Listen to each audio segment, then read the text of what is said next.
Hi brothers, ఇంతకు ముందు video Shambhala మూవీతో మీ ముందుకు వచ్చాను. ఇప్పుడు దండోరా మూవీ ఇప్పుడే చూడటం జరిగింది. చాలు బ్రదర్స్, ఈ రోజుకి 2 మూవీస్ మళ్ళీ ఎక్కువ చూడాలంటే బోర్ కొడుతుంది. ఇక వేరే సినిమాలు రేపు రివ్యూ ఉంటాయి. ఈ రోజుకి ఈ సినిమాలు చాలు బ్రదర్. దండోరా మూవీ ఎలా ఉంది ఏంటి అన్నది పూసాగుచ్చినట్టు చూడొచ్చా చూడకూడదా అని మన సబ్స్క్రైబర్స్కి ప్రేక్షకులకి ఖచ్చితంగా చెప్పే ఛానల్ మన తొలివలపు బ్రదర్. సబ్స్క్రైబ్ చేసుకోండి, లైక్ చేయండి, షేర్ చేయండి.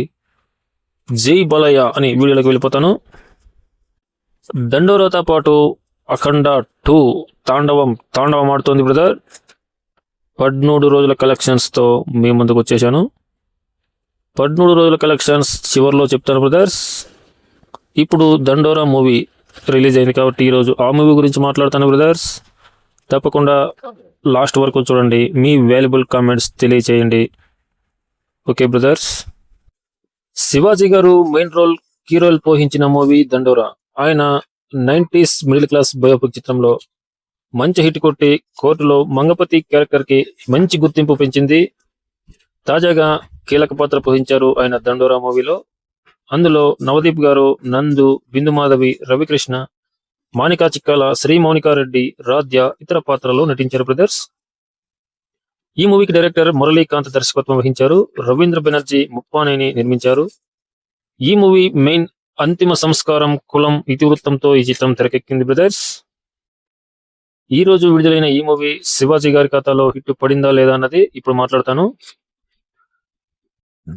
మెదక్ జిల్లా తొల్లూరు గ్రామంలో జరిగే కథ ఇది. అక్కడ తక్కువ కులానికి చెందిన వారు మరణిస్తే ఊరు చివరి ఉన్న వంతెన దగ్గరకు తీసుకెళ్లి దహన సంస్కారాలు చేస్తారు. అదే కథ. కానీ అగ్రకులానికి శ్మశాన వాటిక ఉంటుంది. అదే ఊళ్ళో అగ్రకులానికి చెందిన వ్యక్తి శివాజీ. ఇతర కులస్తులు తన కులం అమ్మాయిని చూసినా సహించలేనంత కులపిచ్చి అతనికి కొన్ని కారణాల వల్ల శివాజీ గారు మరణిస్తారు బ్రదర్. అతని కుల సంఘాలు శ్మశాన వాటికలో దహనం చేయటానికి వీల్లేదని అడ్డుపడతారు. శివాజీని కుల పెద్దలు ఎందుకు బహిష్కరించారు? అదే ఊళ్ళో తక్కువ కులానికి చెందిన రవి కృష్ణను హత్య చేసింది ఎవరు?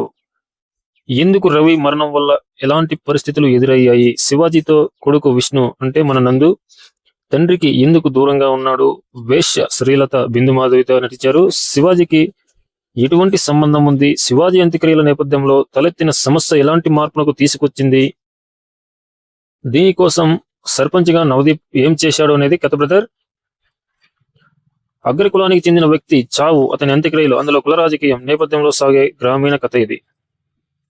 కథ అంతా చెప్తున్నాను అనుకోకండి బ్రదర్, ఇది చెప్తేనే అర్థమవుతుంది, ఇక చూస్తేనే బాగుంటుంది. 2004-2019లో కథ జరిగినట్లు చూపించారు బ్రదర్. పరువు హత్యల నేపథ్యంలో ఇప్పటికే తెలుగులో చాలా సినిమాలు వచ్చాయి. ఇందులో దానితో పాటు కుల వివక్షను, కుల రాజకీయాలను టచ్ చేశారు. తక్కువ కులానికి చెందిన ఓ వృద్ధురాలు చనిపోతే ఊరు చివర కార్యక్రమాలు నిర్వహించే సీన్తో సినిమా మొదలైంది బ్రదర్. ప్రథమార్థం అంతా ఊళ్ళో కులం, రవి, సుజాత లవ్ స్టోరీని చూపించారు. అదంతా సోసోగానే సాగుతుంది. కులాల గురించి పట్టించుకునే చోట వేరువేరు కులాలకు చెందిన ఇద్దరి మధ్య ప్రేమ అంటే చంపడమో చచ్చిపోవడమో తప్పకుండా ఉంటుంది.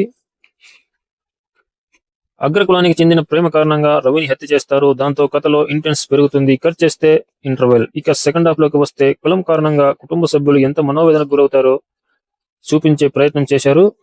ఇక కథ చెప్పను బ్రదర్, ఇప్పటికే చాలా చెప్పేశాను. సినిమా అయితే ఒక రకంగా బాగుందనే చెప్పాలి. కులాల మధ్య జరిగిన ఈ కథలో మంచి సెంటిమెంట్ తో పాటు మంచి మంచి సీన్స్ కూడా ఉన్నాయి.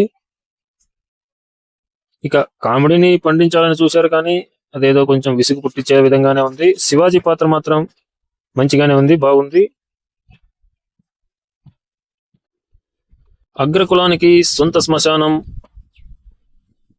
తక్కువ కులానికి శ్మశానం లేకపోవడం, ఏలు గడుస్తున్న ఆ సమస్యకు పరిష్కారం వెతుక్కోకపోవటం, ఎవరో స్థలం దానం చేస్తే తప్ప వాళ్లకు దారి లేదు అన్న సన్నివేశాలకు కథకు అతికినట్టుగా చూపించలేదు దర్శకుడు. అక్కడే దర్శకుడు కొన్ని లాజిక్లు మిస్ చేశాడు. ఇక ఈ సినిమాకు కీలకం శివాజీ పాత్ర. కథలో మలుపు వచ్చిన ప్రతిసారి అతని పాత్రలో మలుపు కనిపించింది. విష్ణు పాత్రలో నందు బాగా యాక్ట్ చేశాడు.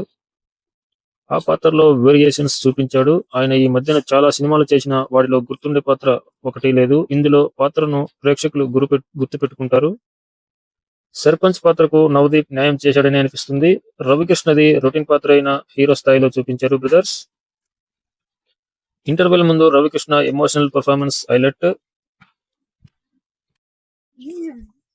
ఫస్ట్ హాఫ్ అంతా సోసోగా సాగిన చావు అనేది మనిషికి ఇచ్చే ఆఖరి మర్యాద, అది మర్యాదగానే జరగాలి అంటూ చివరి 15 నిమిషాల సన్నివేశాలతో సినిమా ట్రాక్ ను మార్చేశారు. సూపర్ గా ఉంటది సినిమా అయితే. పర్వాలేదు, ఒకసారి ట్రై చేయొచ్చు బ్రదర్స్. ఖచ్చితంగా ఒకసారి చూడొచ్చు. శివాజీ గారి కోసం మంచి నటన కనబరిచారు. సూపర్ గా ఉంది. ఒకసారి ట్రై చేయొచ్చు. నేను ఇచ్చే రివ్యూ రేటింగ్ ఎంతంటే 3/5. అఖండ తాండవం నిన్న 328 కోట్ల గ్రాస్ అని చెప్పుకున్నాం బ్రదర్స్. ఇక 13 రోజు అయితే 4 కోట్ల రూపాయల గ్రాస్ సాధించింది బ్రదర్స్. వరల్డ్ వైడ్ గా టోటల్ వరల్డ్ వైడ్ గా 332 కోట్ల 25 లక్షల రూపాయల గ్రాస్ వసూలు చేసి చరిత్ర తిరగరాసింది. జై బలయ్య, జై జై Balayya. Indian biggest actor, one and only king of Balayya. ఎవడ్రా బాలయ్యను ఆపేది? దమ్మున్న మగాడు ఎవ్వడం లేడు. వరుస 5 బ్లాక్ బస్టర్స్, చరిత్ర తిరగరాయగల సామర్థ్యం. King of Tollywood. జై బాలయ్య, జై జై బాలయ్య. ఓకే బ్రదర్స్, ఈ వీడియో నచ్చితే సబ్స్క్రైబ్ చేసుకోండి, లైక్ చేయండి, షేర్ చేయండి. కానీ దండోరా కథ కొంచెం చాలా చెప్పేశాను అనిపించింది. పర్వాలేదు, సినిమా బానే ఉంది బ్రదర్స్. చూస్తే ఒకసారి చూడొచ్చు బ్రదర్, బానే ఉంది, నో ప్రాబ్లం. శివాజీ గారి యాక్టింగ్ అద్భుతం. బిందు మాధవి గారి యాక్టింగ్ బాగుంది. సూపర్ అని చెప్పాలి. సినిమా ఒకసారి ట్రై చేయొచ్చు, తప్పు లేదు. వాళ్ళ కష్టానికి మనం ఏం నో చెప్పకూడదు.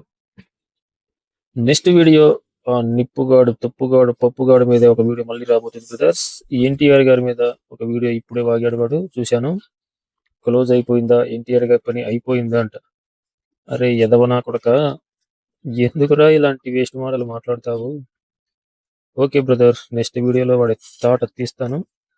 ఈ ఎన్టీఆర్ గారి మీద పని అయిపోయిందా అని వీడియో చేసిన ఎదవ, దగా ఫ్యామిలీ వాళ్ళ అందరి పని అయిపోయింది అని వాడికి తెలియదా? ఓకే, దీని మీద రేపు ఫుల్ వీడియో వస్తుంది. వాడి అబ్బానికి ఉంటది. జై బలయ్య, జై ఎన్టీఆర్, ఓం నమ శివాయ.